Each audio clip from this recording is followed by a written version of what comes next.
ध्वज को अपना गुरु मान करके और यहाँ पर जितने भी उपस्थित बाल स्वयंसेवकों को आज जैसा कि आप सभी जानते हैं 25 दिसंबर है।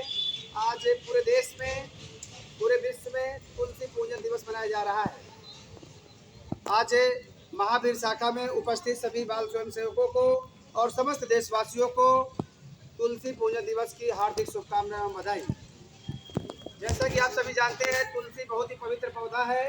इसमें प्रतिदिन जल चढ़ाना चाहिए। हम सभी चढ़ाते हैं और सभी सनातनी भाई अपने अपने घर में एक एक पौधा सभी के घर में होगा और सभी मांगलिक कार्यों में शुभ विवाह पूजा पाठ सभी में तुलसी का पौधा बहुत ही अनिवार्य है। ये अनंत काल से चला आ रहा है। समस्त वेद शास्त्रों में इसकी महिमा गाई गई है। तुलसी का पौधा, इसमें जल चढ़ाने से लाखों टन ऑक्सीजन उत्पन्न होती है और तुलसी के उपयोग से स्वास्थ्य अच्छा रहता है, दीर्घायु हो सकते हैं। और तुलसी का इस्तेमाल हम लोग काढ़े के रूप में भी करते हैं, चाय बनाते हैं उसमें भी ड्रॉप डालते हैं। अभी 2020 के आसपास जो कोरोना महामारी आई थी उसमें पूरा विश्व ने तुलसी के अद्भुत प्रयोग किए। जब भी हम लोग कहीं जाते थे तुलसी की ड्रॉप लेके चलते थे। तुलसी के ड्रॉप अगर डालते, चाय पी रहे कुछ भी यूज कर रहे हो उसमें तुलसी के 2 बूंद डाल दीजिए, उससे अपनी रोग प्रतिरोधक क्षमता बढ़ जाती है। और मैं सभी सनातनी भाइयों से, सभी आत्मीय बंधुओं से, सभी बाल स्वयं सेवकों से यही आग्रह करना चाहेंगे कि सभी के घर पे एक एक पवित्र पौधा तुलसी का जरूर रोपित करिए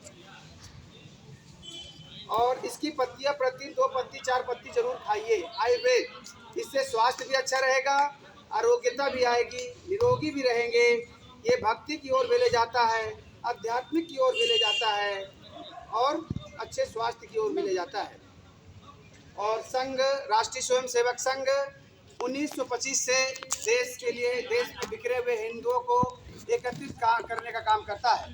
जो भी अपना आज हिंदू समाज असंगठित है, जाति पात ऊंच नीच, उन सभी भाइयों को एक मंच पर लाने का काम आरएसएस कर रहा है। आज इसके गौरवशाली 100 वर्ष हो चुके हैं। उसी के उपलक्ष्य में राष्ट्रीय स्वयंसेवक संघ की ओर से घर घर जाकर के हम लोग भारत माता के चित्र और कुछ साहित्य का वितरण किया जा रहा है। ये कार्यक्रम पूरी तरह से पूर्ण हो चुका है। अब अगला कार्यक्रम साथियों हिंदू सम्मेलन है। जितनी भी शाखाएं है वहाँ पर जगह जगह पर पूरे देश में, पूरे जनपद में, मंडल स्तर पर, शाखा स्तर पर, मंडल जो स्तर पर सब हिंदू सम्मेलन होंगे। अपने जितने हिंदू भाई हैं ऊंच नीच जात पात में बटे हुए हैं उनको एक मंच पे लाना है, उनको संगठित करना है। हमारा देश हजारों साल से गुलाम रहा है। क्या अपने देश में पढ़े लिखे लोग नहीं थे? पढ़े लिखे लोग थे, विद्वान थे, सूरवीर थे, सेनाएं हैं, फिर भी हमारा देश गुलाम क्यों रहा? इसका मतलब है अंग्रेजों ने कहा फूट डालो और राज करो। मुगलों का कितने साल तक शासन था, कितना अत्याचार हुआ, कितने मंदिरों को तोड़ के ले गए, इसका खजाना पूरा लूट के ले गए, कितना बहन बेटियों के साथ अत्याचार हुआ है। तो हम दोबारा परतंत्र न होने पाए। देश को स्वतंत्रता तो मिल गई लेकिन उसके बाद देश हमारा पुनः गुलाम न होने पाए, इसके लिए हमें अस्थायी समाधान ढूंढना होगा। इसके लिए राष्ट्रीय स्वयंसेवक संघ के संस्थापक, प्रथम सरसंघचालक, परम पूजनीय डॉक्टर खडगेवार जी ने ये एक दूरदर्शी सोच थी कि देश को आज़ादी मिलने के बाद इसका अस्थायी समाधान ढूंढना पड़ेगा। नहीं फिर 1947 में देश आज़ाद हुआ है। आने वाले समय में अगर हिंदू भाई एक साथ संगठित नहीं रहेंगे तो फिर से देश हमारा गुलाम हो जाएगा। तो इसके लिए उन्होंने राष्ट्रीय स्वयंसेवक संघ की स्थापना नागपुर में की 1925 में। और जो आरएसएस का केंद्र है वो नागपुर है। उसका जो आधार है, शक्ति का केंद्र है, वो शाखा है, जैसे अपनी महावीर शाखा है। यहाँ के रहने वाले लोग जो स्वयंसेवक आते हैं, यही इसकी शक्ति है।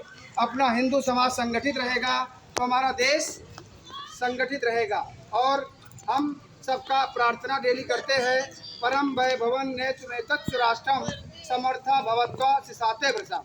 हमें परम वैभवशाली देश को बनाना है, भारत को जगत गुरु बनाना है। हर क्षेत्र में भारत सर्वांगीण रहे, अग्रणी रहे।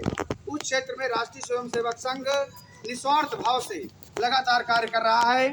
राष्ट्रीय स्वयंसेवक संघ में हजारों अनेकों अनेक प्रचारक अपना घर बार परिवार छोड़ करके पूरा समाज की सेवा के लिए समर्पित है। ना पैसा कमा रहे हैं, ना घर जा रहे हैं, उनका उनका एक स्थान पर रहना नहीं है, भोजन बना के करते नहीं है। हिंदू समाज को संगठित करने का लगातार कार्य कर रहे हैं। कैसे अपने प्रचारक, कितने ऐसे प्रचारक जो बलिदान हो गए। जब देश को जब आज़ादी मिली तो उसमें बहुत लाखों स्वयंसेवक बलिदान हुए हैं। उन्होंने दिन रात काम किया है देश को आज़ादी दिलाने में। उसके बाद से 1925 से लगातार देश को संगठित करने का काम लगातार आरएसएस कर रहा है। ये निस्वार्थ भाव से आज विश्व का सबसे बड़ा गैर अनुसांगिक संगठन राष्ट्रीय स्वयंसेवक संघ है। पूरे देश में इसकी 55,000 शाखाएं लगती है। कितनी शाखाएं? 55,000 शाखाएं। और राष्ट्रीय स्वयंसेवक संघ के वर्तमान आरएसएस जो चीफ है, परम पूजनीय सर संचालक डॉक्टर मोहन भागवत जी है। आप लोग क्या जानते हैं?